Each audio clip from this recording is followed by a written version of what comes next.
Hello guys, welcome back to your channel educational world. तो आज जो है वो हम बात करने जा रहे हैं लॉर्ड्स पर और हॉर्स पर। तो लॉर्ड्स क्या है, लोअर ऑर्डर थिंकिंग स्किल, और हॉर्स क्या है, हायर ऑर्डर थिंकिंग स्किल। अब ये ड्राइव कहाँ से किए गए हैं वो मैं आपको पहले बता दूँ। ये ड्राइव किए गए हैं ब्लूम टैक्सोनॉमी ऑफ लर्निंग से। ब्लूम टैक्सोनॉमी ऑफ लर्निंग है क्या, ये बेंजामिन ब्लूम ने दी थी। ये लर्निंग की एक थ्योरी है जिसमें वो कहता है कि लर्निंग जो है वो टेक प्लेस करती है 3 डोमेन्स में। वो 3 डोमेन्स कौन कौन सी हैं? एक डोमेन तो उसने बताई थी कॉग्निटिव है, एक साइकोमोटर, और तीसरी बताई थी अफेक्टिव। अब हम जो आज बात कर रहे हैं वो किसकी बात कर रहे हैं? कॉग्निटिव की। कॉग्निटिव में उसने बताया था कि 6 बेसिक चीज़ें हैं जिनके ज़रिए लर्निंग होती है, और वो जिस तरीके से होती है। तो वो क्या कहता है? रिमेंबरिंग, अंडरस्टैंडिंग और अप्लाइंग। ये 3 चीज़ें उसने बताई, जिसमें उसने कहा था ये 3 जब लर्निंग स्पेस ये कवर हो रहे होते हैं तो वो कहलाती है लोअर ऑर्डर थिंकिंग स्किल्स। उसके बाद उसने कहा कि 3 और जो अपर स्किल्स हैं वो क्या हैं? एनालाइजिंग, एवेल्यूटिंग और क्रिएटिंग। ये जो 3 स्किल्स उसने बताए थे वो किसके कहते हैं? लर्निंग के। ये हैं हायर ऑर्डर थिंकिंग स्किल। तो आज हम इन्हीं को डिस्कस करने जा रहे हैं। तो सबसे पहले लोअर ऑर्डर थिंकिंग स्किल्स में उसने क्या बताया कि बच्चे जब शुरू में स्टार्ट करते हैं चीज़ों को मेमोराइज़ करना, तो वो क्या स्टेज होता है उनका? रिमेंबरिंग का। वो चीज़ों को याद करते हैं, वो उन चीज़ों को समझते नहीं हैं, जस्ट वो क्या करते हैं, उनको याद करना शुरू कर देते हैं। जैसे बचपन में हम बच्चों को क्या करते हैं? टेबल्स याद करवाते हैं। इसी तरीके से दूसरा स्टेज उसने बताया अंडरस्टैंडिंग का। अब वो देखते हैं कि अगर हमने टेबल याद किए थे तो वो हम यूटिलाइज़ कहाँ कर रहे हैं? तो वो यूटिलाइज़ कहाँ करते हैं? जब वो सम्स को सॉल्व कर रहे होते हैं उनके अंदर। फिर उसने बताया अप्लाइंग। अप्लाइंग क्या है कि वो उनको अप्लाई करना सीखते हैं। जैसे 2 8 16, अब उन्होंने अप्लाई किया। इस तरीके से अपनी लाइफ में देखते हैं कि मैंने अगर 2 रुपये की चीज़ ली है, जैसे 2 रुपये की टॉफ़ी, और मैंने 4 टॉफ़ियाँ ली हैं, तो वो कितने की हो जाएंगी? तो यहाँ पर उन्होंने अप्लाई करके भी उस चीज़ को देख लिया। फिर उसके बाद उसने अब नेक्स्ट जो हम बात करने जा रहे हैं वो क्या है? हॉर्स। अब ये 4th स्केल था, ये हो गया हायर ऑर्डर थिंकिंग स्किल की तरफ। हायर ऑर्डर थिंकिंग स्किल हमारा इस प्रेजेंटेशन में मेन फोकस होगा। तो उसके बारे में वो क्या कहता है? एनालाइजिंग, एवेल्यूटिंग और क्रिएटिंग। एनालाइजिंग क्या है? वो ब्रेक डाउन करता है उन चीज़ों को, आगे एक्सपेंड करता है, देखता है कि किस किस चीज़ को मुझे कहाँ कहाँ कर यूज़ करना है, मतलब वो किस किस ज़िंदगी के पहलू में मेरे काम आएगी। एवेल्यूटिंग में क्या होता है? वो जज करना शुरू करता है। जैसे आजकल हम रमज़ान में देखते हैं कि लोग क्या करते हैं? नेकी करते हैं। और आजकल कोरोना भी चल रहा है, तो हमारे पास क्या होता है? कोरोना के उसमें लोग नेकी तो कर रहे हैं, बट वो क्या कर रहे हैं? कैप्चर करके उसे पोस्ट भी कर रहे हैं व्हाट्सएप पे, फेसबुक पे, इंस्टा पे, अलग अलग प्लेटफॉर्म्स पर। तो उसके ज़रिए वो क्या दिखाना चाह रहे हैं कि वो अच्छा काम कर रहे हैं, तो वो लोगों को भी अच्छा काम करने के लिए मोटिवेट कर रहे हैं, या फिर वो अपने आप को शो ऑफ कर रहे हैं। तो अब यहाँ पर हम क्या करते हैं? उन्हें जज करना शुरू करते हैं कि वो अच्छे हैं या बुरे हैं। तो ये जजमेंट क्या होती है? ये होती है एवेल्यूएटिंग, मतलब किसी चीज़ को जज करना। फिर आता है क्रिएटिंग। क्रिएटिंग क्या है? क्रिएटिविटी क्या होती है? जैसे आजकल हम देख रहे हैं लोग जो हैं वो नई नई इन्वेंशंस ला रहे हैं। एसी जो है वो इन्वेंशन है, एयर कंडीशन आजकल गर्मी में यूज़ करते हैं लोग। इस तरीके से अगर हम देखते हैं, पेन जो है वो इन्वेंशन है कि हमने पहले किससे लिखते थे? फेरो से लिखते थे। इसी तरीके से अगर हम लैपटॉप्स को देखें, मोबाइल फ़ोन्स को देखें, एंड्रॉयड्स को देखें, एप्लीकेशंस जो आजकल हम यूज़ करते हैं मोबाइल में वो हैं। तो ये क्या है? सारी क्रिएटिविटी है। फिर आते हैं, अब ये क्रिएटिविटी है क्या? थिंकिंग, मतलब हमारी सोच। तो अब हमारी सोच क्या है? वो किन चीज़ों पे बेस करती है? क्रिटिसाइज़ करने पे। मतलब अगर हम क्रिटिसाइज़ नहीं करेंगे तो हम कुछ न्यू नहीं कर सकते। मतलब अगर हम क्रिटिसाइज़ करना छोड़ देंगे तो हम एक ही चीज़ पर क्या हो जाएंगे? वहीं पर आकर रुक जाएंगे, उससे आगे नहीं जाएंगे। अगर हम क्रिटिसाइज़ करते हैं तब भी हम क्रिटिसाइज़ का मतलब ही यही होता है कि नो मोर, मतलब हम और जानना चाहते हैं उस बारे में। फिर है सिंथेसाइज, मतलब उस चीज़ को जज करना, उस चीज़ के बारे में अपनी राय देना। फिर आता है फॉर्मुलेटिंग कंक्लूशन। कंक्लूशन मतलब उस चीज़ के बारे में ओवरऑल जब हमारे पास नॉलेज आ जाती है, फिर हम उसके बारे में लोगों को भी बताते हैं और अपनी एक राय कायम कर लेते हैं। एनालाइज में हमने क्या बताया था? एनालाइज मतलब ब्रेक इनटू पार्ट्स। फिर है how to develop these skills, मतलब हायर ऑर्डर थिंकिंग स्किल्स को हम कैसे डेवलप कर सकते हैं। तो उसके लिए कुछ मेथड्स हमारे पास हैं।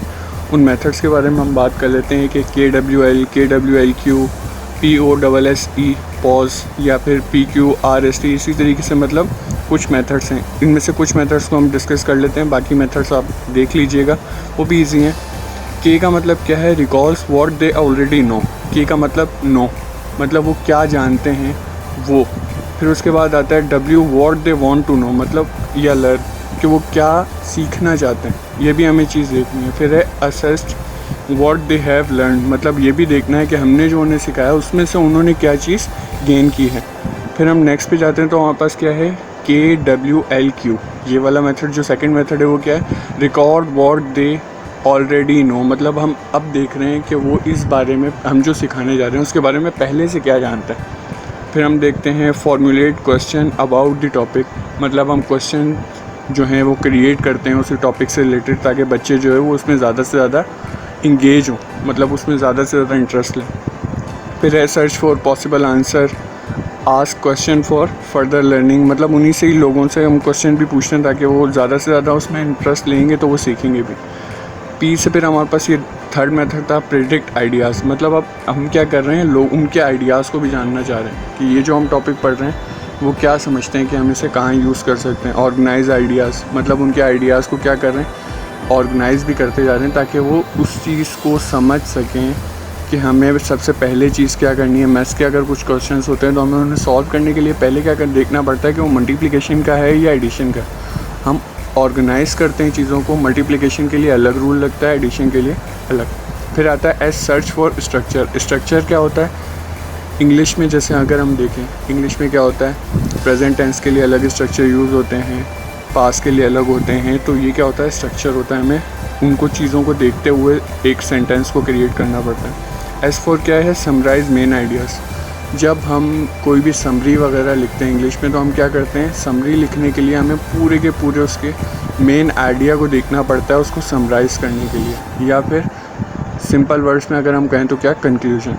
फिर आता है ई एवेल्यूएट अंडरस्टैंडिंग। एवेल्यूएट अभी हम देख चुके हैं, एवेल्यूएट का हमने डिस्कस किया था, क्या है कि वो जजमेंट देता है, अंडरस्टैंडिंग कि उसने क्या सीखा उस चीज़ के बारे में। पी फॉर प्रीव्यू, ये हमारा फोर्थ मेथड था। प्रीव्यू मतलब चीज़ों को वापस से देखना, मतलब एक पस मंज़र में देखना शुरू में। क्यों क्या है, क्वेश्चंस है, क्यों क्वेश्चंस पूछता है कि ये ऐसा क्यों है, ये वैसा क्यों है, इसमें हम ये पढ़ रहे हैं तो ये क्यों है, हम इसके अलावा कोई चीज़ क्यों नहीं पढ़ रहे। फिर वो होता है रीड। रीड मतलब उस चीज़ को पढ़ना, रीड करने से भी कुछ ना कुछ लर्निंग टेक प्लेस करती है। फिर उसके बाद क्या आता है, state main ideas. Main ideas को स्टेट किया जाता है टीचर के थ्रू कि भाई आज जो हम पढ़ने जा रहे हैं वो ये चीज़ है। फिर उसके बाद क्या आता है, टेस्ट वन सेल्फ। फिर वो देखता है कि इंडिविजुअली तौर पे बच्चे क्या क्या सीख रहे हैं। फिर लास्ट स्टेज हमारा क्या था, survey read questions recite and review. Survey से क्या होता है, सब बच्चों की राय ली जाती है, किसके थ्रू, रीडिंग करवाई जाती है। रीडिंग करवाने के बाद उनसे उस बारे में क्वेश्चंस किए जाते हैं कि आज जो हमने पढ़ा उसमें आपको क्या लगता है, हमने क्या सीखा, या इसमें क्या चीज़ हमें सिखाई गई है। फिर हमें उन्हीं से बच्चों से उनको रिसाइट भी करवाया जाता है कि अब आप दोहराएं कि हमने क्या क्या पढ़ा था, तो उससे आपको आइडिया होगा कि हमने क्या गेन किया है इससे। रिव्यू क्या होता है, रिव्यू के ज़रिए हम चेक करते हैं कि लर्निंग ने टेक प्लेस किया है या नहीं। सर्वे, क्वेश्चन, रीड, रिसाइट और रिव्यू को जो है वो हम पिछले भी मेथड्स में डिस्कस कर चुके हैं, तो अब इसको मैं आप लोगों पे छोड़ता हूँ, तो आप लोग भी इसको कुछ अंडरस्टैंड कीजिएगा। फिर भी अगर कोई क्यूरी हो तो आप क्वेश्चन पूछ सकते हैं। अब हमने एक एक्टिविटी भी रखी है इसके अंदर कि हम देखें कि आपने कितनी लर्निंग की है।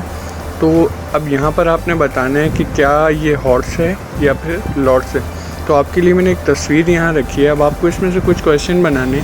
जैसा कि मैं पूछता हूँ आपसे, ये जो लेक आपको नज़र आ रही है ये कहाँ की है, मतलब किस कंट्री की है। इसी तरीके से आपको यहाँ पर आईफल टावर दिख रहा होगा, ये कहाँ पर है, इसकी बुलंदी कितनी है या फिर इसकी हाइट कितनी है, आपको इस तरीके से ही पूछ सकते हैं। इसी तरीके से डेज़र्ट आपको दिख रहा है, यहाँ पर पिरामिड बने हुए, तो ये कहाँ पर है। इसी तरीके के क्वेश्चन आपसे मैंने पूछ लिए हैं, तो अब आपको इन पे कमेंट्स में बताना है कि ये क्या हायर ऑर्डर थिंकिंग स्किल से रिलेटेड क्वेश्चन है या फिर लोअर ऑर्डर थिंकिंग स्किल से रिलेटेड क्वेश्चन है। तो इस पर आप मुझे कमेंट बॉक्स में बताइएगा कि आपको क्या लगता है। तो आज के वीडियो के लिए इतना ही। अगर आप मेरे न्यू हैं इस चैनल पर तो आप सब्सक्राइब ज़रूर कर लीजिएगा और बेल आइकन को भी प्रेस कीजिएगा, शेयर कीजिए, ज़्यादा से ज़्यादा कमेंट कीजिए और मुझे बताइए कि नेक्स्ट वीडियो मुझे किस टॉपिक पर बनानी चाहिए। सो आज के लिए इतना ही, मिलते हैं अगली वीडियो में, तब तक के लिए खुदा हाफिज़।